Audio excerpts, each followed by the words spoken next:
Hello dear students, I welcome you all on AEC plus digital platform of advance engineering classes. और आप सभी का फिर से स्वागत है शौर्य सीरीज के अंदर, जहां पर हम एसएससी जेईई मेंस 2023 की इफेक्टिव प्रिपरेशन कर रहे हैं।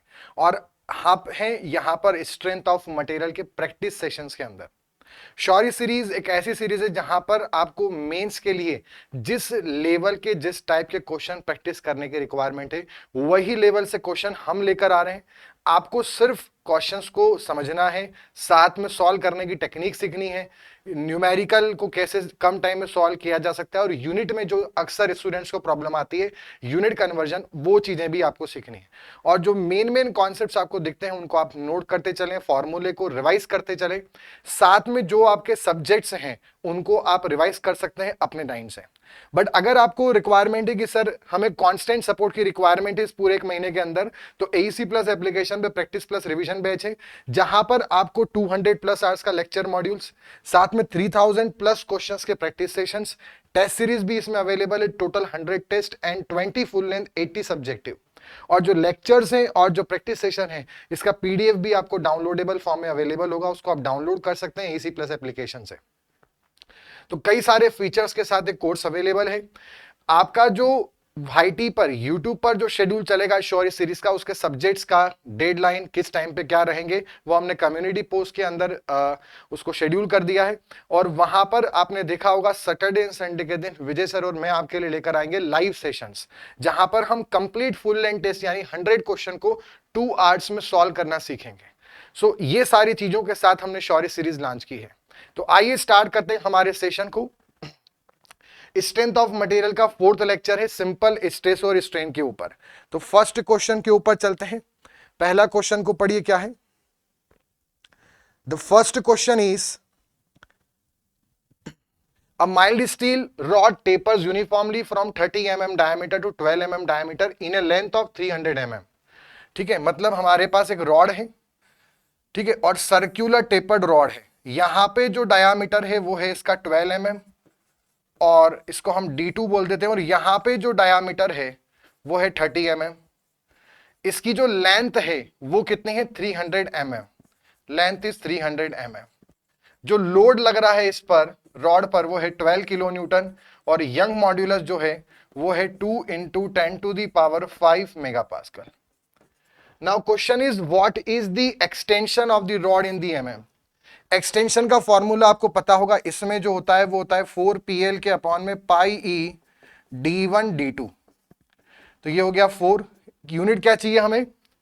यूनिट mm में हमें चाहिए, और यंग मॉड्यूलस न्यूटन में है, तो लोड को भी हमें न्यूटन में करना पड़ेगा। तो 12 इंटू 10⁻³ इंटू लेंथ है 300 mm divided by pi into 2 into 10⁵ Newton पर mm स्क्वायर में है। D1 D2 को भी हम उसी यूनिट में एंटर कर देते हैं mm के अंदर। तो वो 12 हो गया और ये 30 हो गया। इसको जब सॉल्व करेंगे पाई के फॉर्म में ही आंसर देना है, तो पाई को हमें सॉल्व नहीं करना है। 12 से ये 12 कैंसिल हो जाएगा, 30 से ये जाएगा 10 टाइम्स, और 3 0 और ये 4, और यहां से कटेगा तो 1 0 बचेगा। तो 2 से यहां से गया तो 2 2 = 4। तो हमारे पास वैल्यू कितना आ जाएगा? ऊपर बचेगा सिर्फ 2, और नीचे कितना बचेगा? पाई बचेगा, और एक 10 बचेगा। तो नीचे आ जाएगा 10 पाई, मतलब 1/5 pi. This will be the answer, 1/5 pi, यानी π/5। C will be the correct answer. Next question पे आते हैं। Poisson ratio is defined as the ratio of. So Poisson ratio को म्यू से भी रिप्रेजेंट करते हैं, 1/m से भी रिप्रेजेंट करते हैं, और ये होता है लेटरल स्ट्रेन के अपॉन में लॉन्गिट्यूडनल स्ट्रेन का रेशो, ठीक है, और मॉड्यूलस में। इसकी जो वैल्यू होती है थ्योरेटिकल रेंज वो होती है 0 to 0.5, मतलब मैक्सिमम वैल्यू 0.5, मिनिमम 0। और वहीं पर जो सारे बॉडीज को अगर रेंज कवर करें, प्रैक्टिकल रेंज देखें, तो वो इसकी होती है -1 to 0.5। माइनस मिनिमम पूछा है और 0 ऑप्शन में नहीं, तो फिर -1 टिक करेंगे। इसमें वो बॉडी है जो सोम के अंदर पड़ी जाती हैं, और इसमें सारी बॉडीज यहां पर है। पॉइजन रेशो की अगर आपसे मैक्सिमम वैल्यू पूछे, मैक्सिमम को लिमिटिंग वैल्यू भी बोला जा सकता है, तो लिमिटिंग वैल्यू बोलेंगे तो 0.5। 0.5 किसका होता है? प्लास्टिक बॉडी, और इसका एग्जांपल क्या हो जाएगा? रबड़, इलास्टिक रबड़ का 0.5। वहीं पे पॉइजन रेशो 0 किसका होता है? कॉर्क का, या फिर रिजिड बॉडी जो आइडियल सॉलिड बॉडी होती है उनका पॉइजन रेशो भी 0 होता है। तो लेटरल टू लॉन्गिट्यूडनल स्ट्रेन के रेशो को पॉइजन रेशो बोलेंगे। Next is a prismatic bar is subjected to an axial load of 25 kilonewton, the reaction Ra and Rc will be. तो अब यहां पे Ra Rc निकालना है। इसमें यहां पर हमने डायरेक्शन मान ली Ra की, ये हमारे पास सीरीज अरेंजमेंट में दो सॉलिड बॉडीज हैं और दोनों के जंक्शन पर एक 25 का लोड लग रहा है इस डायरेक्शन में, ये दो सपोर्ट के बीच में है। तो अगर ये लोड इस AB को खींचेगा और BC को दबाएगा तो यहां पर ये रिजिड एंड है, तो यहां से भी रिएक्शन आएगी, तो एक RC हो गया, इधर हमने मान लिया और Ra इधर मान लिया। Ra RC की डायरेक्शन कुछ भी ले सकते हैं, बच्चों को अक्सर इसमें कंफ्यूजन होता है कि Ra RC को माने किधर, आप किधर भी मान लो, ठीक। अगर आपका आंसर पॉजिटिव आया मतलब जो डायरेक्शन आपने मानी है वो सही है, और नेगेटिव आया मतलब आपने जो डायरेक्शन मानी है वो गलत है। हमने इधर मान लिया, ठीक है, और इन्होंने लिखा भी है, इस वाले को, इधर वाले को इन्होंने प्लस लिखा, इधर वाले को मतलब इधर वाले को माइनस। तो यहां पर हमें सबसे पहले समझ में आता है हॉरिजॉन्टल इक्विलिब्रियम, तो वो होता है Ra प्लस RC बराबर 0। ये हो गई हमारी कंडीशन नंबर 1, ठीक। Ra प्लस RC बराबर 0 नहीं, Ra प्लस RC बराबर 25। वो दोनों इधर लग रहे हैं, ये उधर लग रहा है। अब साथ में एक और हमें यह भी पता है कि इसमें जो टोटल इलोंगेशन होगा वो होगा first body plus second body, और टोटल इलोंगेशन क्या होगा? 0, क्योंकि ये दो सपोर्ट के बीच में है। तो पहले वाले में अगर हम पहली वाली बॉडी को देखें, तो पहली वाली बॉडी में फोर्स देखें, तो पहली वाली बॉडी में इधर से देखें, किसी भी एक साइड, इधर कितना फोर्स लग रहा है? Ra, तो उधर भी आप Ra मान सकते हैं बाय डिफॉल्ट। एक तरफ कहीं देखना है, उधर देख रहे तो उधर ही देखिए। अब दूसरी बॉडी को बनाते हैं, तो दूसरी बॉडी में अगर फोर्स उधर देखें तो एक तो Ra लग रहा है उधर, उसको प्लस माना है, और 25 यहां लग रहा है, उसको हमने माइनस कर देना है, Ra माइनस 25। और फिर इधर भी जो यहां लिखेंगे वही यहां लिखना है, Ra माइनस 25, ठीक है। एक तो ये दोनों सबसे मेन Ra RC की डायरेक्शन, वो कुछ भी मान सकते हैं। दूसरा, जब बॉडी पे फोर्स देखेंगे तो एक साइड देखना है, इधर देख रहे हैं तो सब में इधर देखना है, इधर देख रहे हैं तो सब में इधर देखना है, उससे आपको कैलकुलेशन में आसानी रहती है। इधर देखा तो Ra लग रहा है, तो यहां Ra टेंसाइल, तो उधर भी Ra टेंसाइल, आंख बंद करके जो इधर लिखेंगे वो उधर। अब ये वाली बॉडी ली तो फिर इसके बीच में लाइन बनाई, इधर देखा तो Ra उधर लग रहा है, उसको प्लस मान लिया, 25 यहां लग रहा है, माइनस मान लिया, ये हो गया। अब हमारे पास फॉर्मूला क्या बनेगा? P1 L1 upon A1 E1 plus P2 L2 upon A2 E2। अब हम ये देख रहे हैं दोनों की जो लेंथ है, इसकी लेंथ 2L है, इसकी लेंथ 3L है, एरिया दोनों का सेम है, नहीं दिया है तो साफ साफ दिख रहा है प्रिज्मेटिक है, और साथ में प्रिज्मेटिक बोला है, और यंग मॉड्यूलस सेम मान लेंगे, कुछ नहीं दिया है तो A और E 0 के पास चले गए, 0 हो गए। तो पहले वाले का फोर्स Ra, लेंथ है 2L, प्लस दूसरे वाले का फोर्स Ra माइनस 25 और लेंथ है 3L बराबर 0। L भी गया 0 के प्लस, तो ये हो गया 2Ra प्लस ये हो गया 3Ra और माइनस 75 बराबर 0। तो ये हो गया हमारे पास Ra is equal to 5Ra बराबर 75, तो 75 बाय 5 मतलब 15 किलो न्यूटन। अब Ra आ गया 15, तो RC निकाल सकते हैं। RC कितना होगा? 25 माइनस 15 बराबर 10 किलो न्यूटन।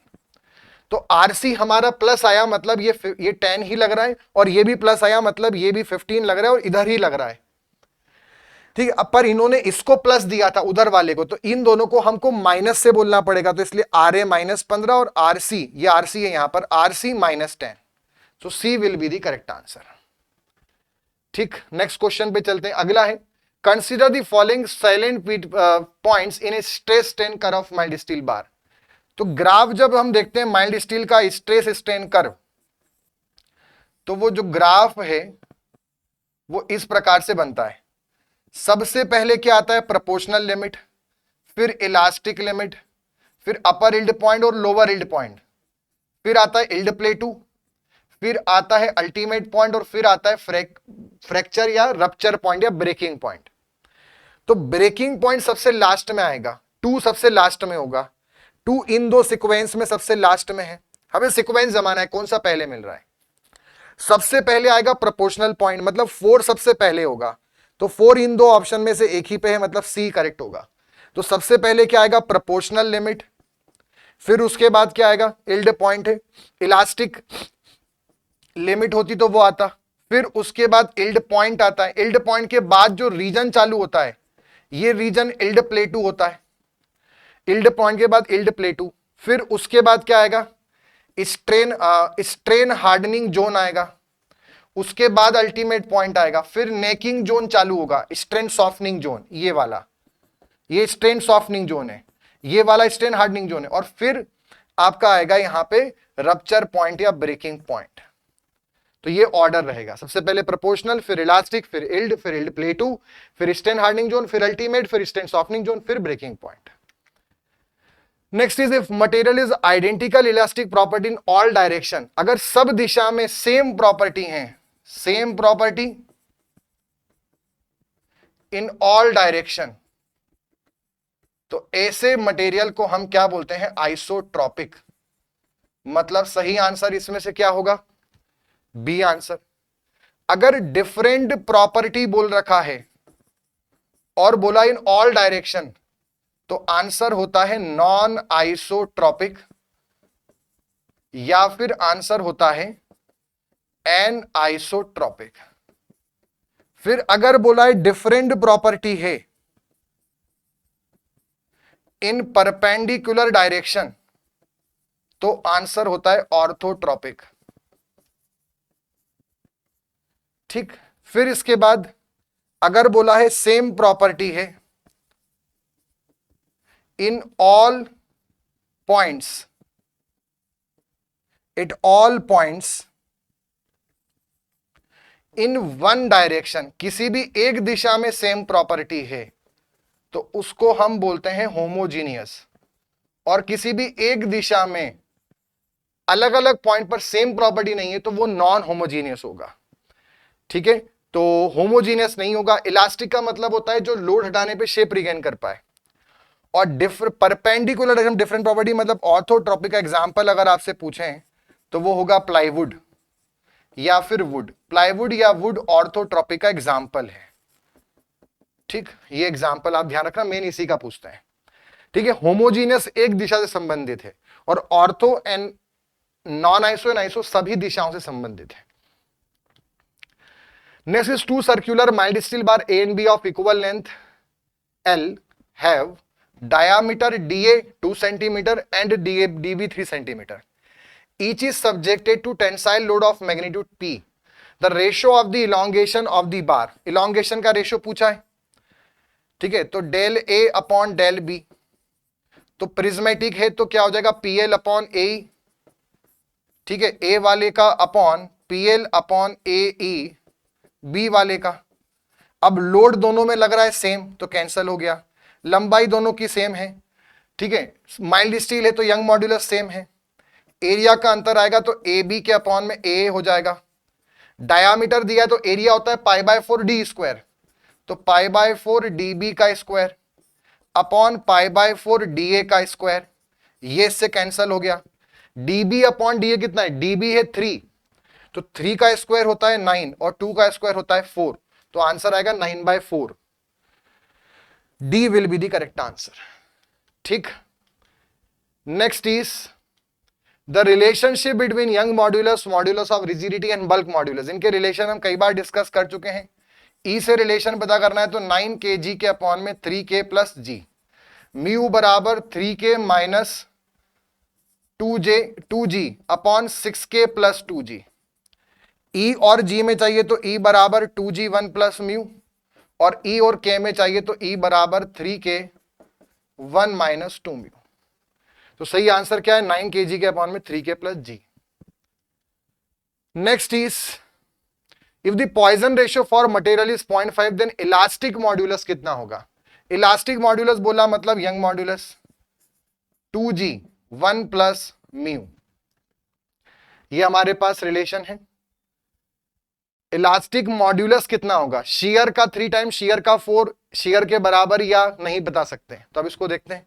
ये हो गया 2g और 1 प्लस 0.5 1.5 मतलब 3/2, तो E आ गया 3G, मतलब shear का 3 टाइम्स। तो सही आंसर है ए आंसर। अगला है metal bar of 10 mm diameter when subjected to pull given elongation of 0.3 mm on a gauge length of 200 mm। तो लेंथ में कितना चेंज आ रहा है? लेंथ में चेंज आ रहा है 0.3 mm, जबकि लेंथ कितनी है 200 mm। ठीक है, यंग मॉड्यूलस बताना है हमें कितना है। ठीक है, यंग मॉड्यूलस फाइंड करना है मटेरियल का। लोड हमें दे रखा है 23.5 किलो न्यूटन। तो डेल्टा बराबर कितना होता है? पीएल के अपॉन में ए। पी कितना है? 23.5 किलो न्यूटन, 10⁻³ न्यूटन। यूनिट क्या चाहिए? किलो न्यूटन में ही चाहिए, तो फिर इसे किलो में ही रहने दो। ये भी साथ में देखना है, ठीक है, टाइम बचेगा, तो ये किलो में ही रखो। फिर लेंथ कितना दिया है? 200 अपॉन डायामीटर कितना दिया है? 10 mm, तो π/4 इंटू 10 का स्क्वायर हो गया 100, ये भी mm में रख दिया। और E हमें निकालना है, और इलोंगेशन हमें दिया है 0.3। ठीक है, तो ये हो गया यहां पर, तो 0.3 इंटू π/4 इंटू 100। ठीक है, इसको हम ऐसे सॉल्व करेंगे, E को इस तरफ ले आएंगे ऊपर, तो ये आ जाएगा 23.5 इंटू, ये 2 जीरो से 2 जीरो कैंसिल हो गए, तो इंटू 2 अपॉन पाई, 4 आ जाएगा ऊपर और नीचे आ जाएगा 0.3। इसको सॉल्व कर लेते हैं, कितना आ रहा है? तो 23.5 इंटू 2 इंटू 4 डिवाइडेड बाय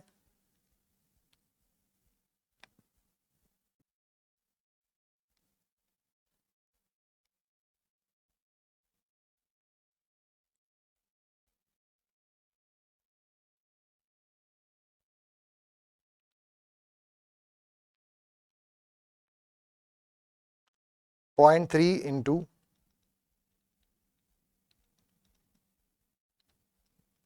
ये आ रहा है 199.57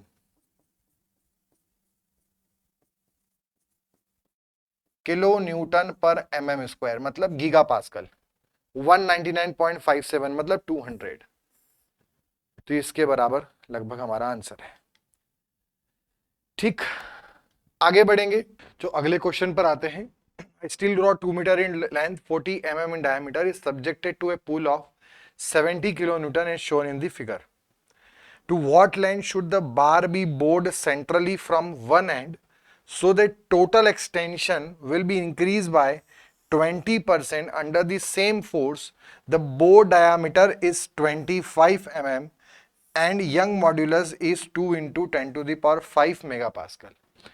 बोल ये रहा कि पहले जो इसकी लेंथ 2 मीटर है और पूरे में इसका जो डाया है वो 40 mm, तो उसमें कुछ ना कुछ इसका एलोंगेशन आएगा।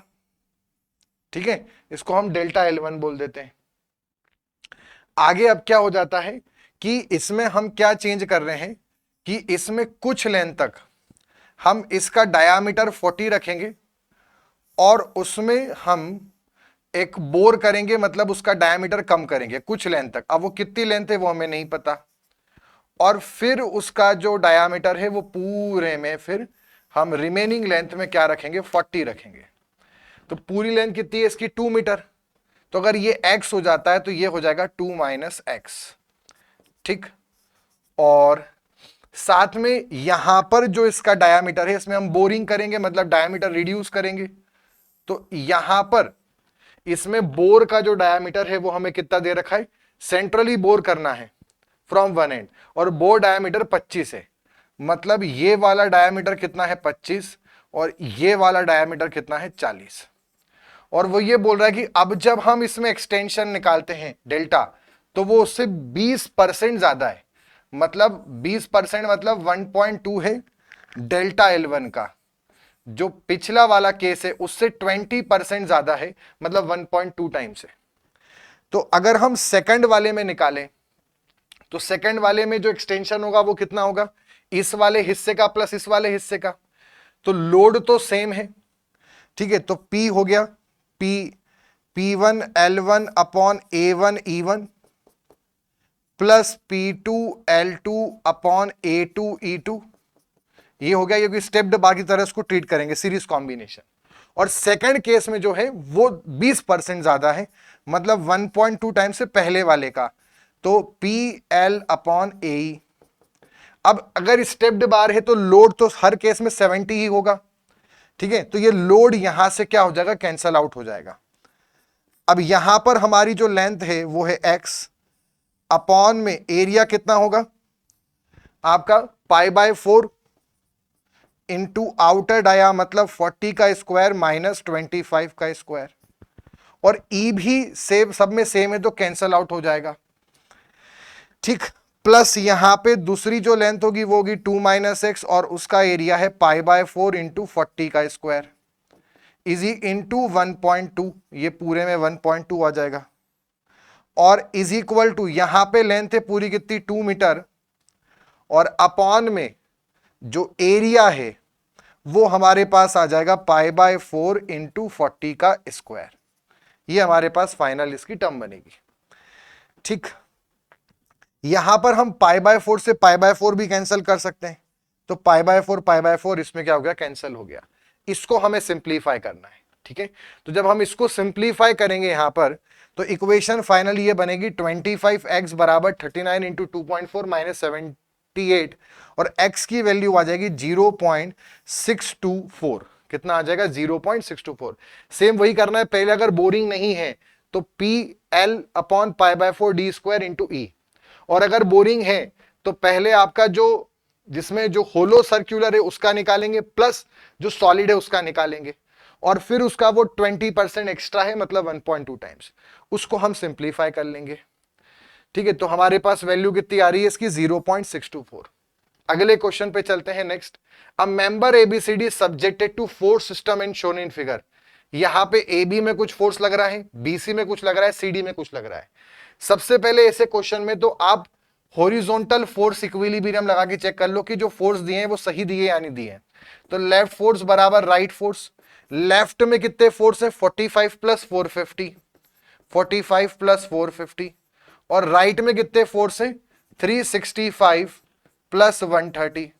अगर सम करेंगे तो कितना आ रहा है, 5, 495, और इधर सम करेंगे तो कितना आ रहा है, 495।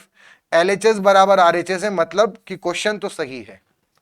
अब AB वाले में अगर आपको फोर्स देखना है तो देखो, AB वाले में फोर्स देखना है ऐसे क्वेश्चनों में, एक साइड किसी आप साइड देखो, आपने इधर देखा, यहां कितना है 45 टेंसाइल, तो फिर यहां भी 45 टेंसाइल होगा, ये कंफर्म है। फिर आप मैं आपको सबके लिए सिखा रहा हूं, किसी एक में तो आप इजीली कर सकते हैं। अब CD में निकालना है तो CD में आप फिर इस तरफ देख लो, इजी पड़ेगा। तो यहां लग रहा है 130 टेंसाइल, तो फिर बाय डिफॉल्ट यहां भी 130 टेंसाइल होगा। अगर ये बैलेंस है तो फिर सेम आएगा। अब बीच वाले को देखते हैं, BC वाले का। BC वाले में अगर निकालना है तो किसी भी एक साइड देख लो, उधर देखेंगे तो 130 उधर का और 450 इधर का, तो 450 में से 130 को माइनस करेंगे तो ये आएगा हमारे पास 320 का कंप्रेशन, तो 320 इधर, तो फिर यहां भी 320 होगा और वो कंप्रेशन होगा। तो आपको ऐसा भी क्वेश्चन पूछ सकते हैं, किस सेगमेंट में सबसे मैक्सिमम फोर्स है, तो वो हो जाएगा BC कंप्रेशन का। किस में सबसे लीस्ट फोर्स है, तो AB 45 का टेंसाइल। यहां पर फोर्स देकर स्ट्रेस भी पूछ सकते हैं, सबका एरिया अलग अलग दिया हो तो एरिया का भी कंसिडरेशन करना पड़ेगा। अभी सिंपल कंडीशन है, प्रिज्मेटिक है। क्वेश्चन में क्या पूछा है, BC पार्ट में कितना फोर्स है, तो BC में आ रहा है हमारे पास 320 compression, so D will be the correct answer. Next is the symmetry of the stress tensor at a point in a body when an equilibrium is obtained. Symmetry मतलब अगर कोई स्ट्रेस टेंसर है किसी point पर body में, equilibrium पे है, तो इसमें कैसे ऑब्टेन होता है, conservation of mass, force equilibrium, moment equilibrium, या कंजर्वेशन ऑफ एनर्जी। तो जो स्ट्रेस टेंसर होता है, अगर हम 2D बॉडी का बनाए तो उसमें 4 एलिमेंट होते हैं, 2 नॉर्मल स्ट्रेस होते हैं और 2 शियर होते हैं, एक टाउ XY, एक टाउ YX और एक सिग्मा YY। अब इसका स्ट्रेस टेंसर की जो सिमेट्री होती है, ठीक है, सिमेट्रिक मैट्रिक्स, सिमेट्रिक मैट्रिक्स वो तब बनता है जब उसका ट्रांसपोज सेम हो, जब ये जो है ये दोनों आपस में टाउ XY और टाउ वाई एक्स का मैग्नीट्यूड सेम हो। और ये किस बेसिस पर बेस्ड है? ये बेस्ड है हमारा कॉम्प्लीमेंट्री शियर स्ट्रेस कॉन्सेप्ट। और कॉम्प्लीमेंट्री शियर स्ट्रेस कॉन्सेप्ट किस कॉन्सेप्ट पर बेस्ड है? तो complementary shear stress concept based है आपका मोमेंट इक्विलिब्रियम पर। कि अगर सपोज मान लो हमारे पास किसी प्लेन में शियर लग रहा है टाउ एक्स वाई और उससे मोमेंट इधर आ रहा है, तो इसी के 90 डिग्री प्लेन पर, कॉम्प्लीमेंट्री प्लेन पर एक और शियर स्ट्रेस आएगा टाउ वाई एक्स, जिनका रोटेशन दोनों का इक्वल एंड अपोजिट होगा। तो सही आंसर है moment equilibrium equation. Next is for a block with Young modulus as 210 gigapascal and Poisson ratio 0.25 when subjected to a stress system as shown in figure. ऐसा stress लग रहा है, what is the magnitude of the stress for no strain along A B. A B की दिशा में कोई strain ना हो, इस दिशा को हमने x मान लिया और इस दिशा को y मान लिया। ए बी की दिशा मतलब x दिशा, उसमें कुछ भी स्ट्रेन ना हो, मतलब एप्सिलॉन x 0। अच्छा, ये टेंसाइल है और ये भी टेंसाइल है, तो एप्सिलॉन x का फॉर्मूला कैसे लिखते हैं? सिग्मा x के अपॉन मी माइनस म्यू सिग्मा y के अपॉन में e बराबर 0। तो सिग्मा x कितना है? 60। e से ही कैंसिल हो जाएगा, e सेम होगा, बराबर ये हो जाएगा म्यू और सिग्मा y। हमें सिग्मा y पूछा है, क्वेश्चन में क्या पूछा है? सिग्मा की वैल्यू कितनी होगी? तो 60 के अपॉन में पॉइजन रेशो, और पॉइजन रेशो हमारे पास कितना है? 2.25। 0.25 मतलब 1/4 बराबर सिग्मा y, तो ये आ जाएगा 240 मेगा पास्कल। पॉजिटिव आ रहा है मतलब टेंसाइल, तो जो y डायरेक्शन में स्ट्रेस है वो 240 टेंसाइल होगा। So D will be the correct answer. Next is a circular shaft of diameter d is made of material for which Young's modulus is E and Poisson ratio is V. Poisson ratio को V मानना है, Young modulus को E मानना है। Flexural rigidity और torsional rigidity का ratio क्या होगा शाफ्ट के लिए? देखो, फ्लेक्सुरल रिजिडिटी जो होता है उसका फॉर्मूला होता है EI, फ्लेक्सुरल रिजिडिटी, और टॉर्शनल रिजिडिटी का फॉर्मूला होता है GIP। हमारे पास एक सर्कुलर शाफ्ट है जिसका डायामीटर है d, तो इसका मोमेंट ऑफ इनर्शिया होता है पाई डी की पावर 4/32, और जो पोलर मोमेंट ऑफ इनर्शिया होता है वो होता है पाई डी की पावर 4/16। तो यहां पर ये हो गया E, ये आ गया पाई डी की पावर 4/32, और इसमें आ गया ये G, और यहां पर आ गया पाई डी की पावर 4/16। तो इसमें पाई डी की पावर 4 कैंसिल, 16 से गया, यहां पे 2 टाइम्स मतलब ये आ गया E के अपॉन में 2G। इसमें अगर सॉल्व करें तो फ्लेक्सुरल रिजिडिटी के अपॉन में टॉर्शनल रिजिडिटी का रेशियो, और E की वैल्यू क्या होती है? 2G 1 प्लस म्यू, तो यहां पर ये 2G आ गया, इससे कैंसिल हो गया। 1 प्लस म्यू मतलब म्यू को V दिया है तो 1 प्लस V, तो सही आंसर क्या होगा? 1 प्लस V। बढ़िया क्वालिटी क्वेश्चन है, बट सिंपल कॉन्सेप्ट पर 2-3 चीजों को मिलाकर ये क्वेश्चन बना है। अगला क्वेश्चन है which one of the following represent constitutive relationship. Constitutive relationship का मतलब होता है कि जो किसी डिफाइंड फॉर ए मटेरियल, जो किसी पदार्थ की विशेषता, जो किसी मटेरियल के बारे में बताए, या फिर जो किसी की मटेरियल प्रॉपर्टी हो, जैसे Young modulus, shear modulus, bulk modulus, Poisson ratio, इनको हम कॉन्स्टिट्यूटिव रिलेशनशिप बोल सकते हैं। ऑप्शन है वर्टिकल डिस्प्लेसमेंट, क्या डिस्प्लेसमेंट मटेरियल प्रॉपर्टी है? नहीं। रोटेशनल डिस्प्लेसमेंट नहीं। फोर्सेस, फोर्सेस तो एक्सटर्नल फैक्टर है। स्ट्रेस स्ट्रेन बिहेवियर, हाँ, स्ट्रेस स्ट्रेन बिहेवियर मटेरियल की प्रॉपर्टी होती है। So D will be the constitutive relationship. ठीक, तो ये था बच्चों हमारा 4th session strength of material का। आई होप कि आपके क्वेश्चंस की क्लैरिटी आपको कवर हो रही है। स्ट्रेस और स्ट्रेन और प्रॉपर्टी ऑफ मटेरियल से हमारे सारे क्वेश्चन जो आ सकते हैं एग्जाम में वो मैंने आपके साथ डिस्कस किए। अगले सेशन से हम एसएफडी बीएमडी को स्टार्ट करेंगे। सो मिलते हैं नेक्स्ट सेशन के लिए, तब तक के लिए good bye and take care. अगर आपको सेशंस अच्छे लग रहे हैं तो आप इसको शेयर करें, लाइक करें, चैनल को सब्सक्राइब करें, और इसका पीडीएफ आपको एईसी प्लस एपन वाइड डिस्कशन चैनल में मिलेगा। ये ऑफिशियल टेलीग्राम चैनल है, इसका लिंक नहीं है तो वीडियो के डिस्क्रिप्शन में इसका लिंक अवेलेबल है, वहां से आप इस वीडियो को, इसकी पीडीएफ को देख सकते हैं और अपना रिवीजन कर सकते हैं। मिलते हैं ऐसे ही इफेक्टिव अगले सेशंस के अंदर, तब तक के लिए good bye and take care.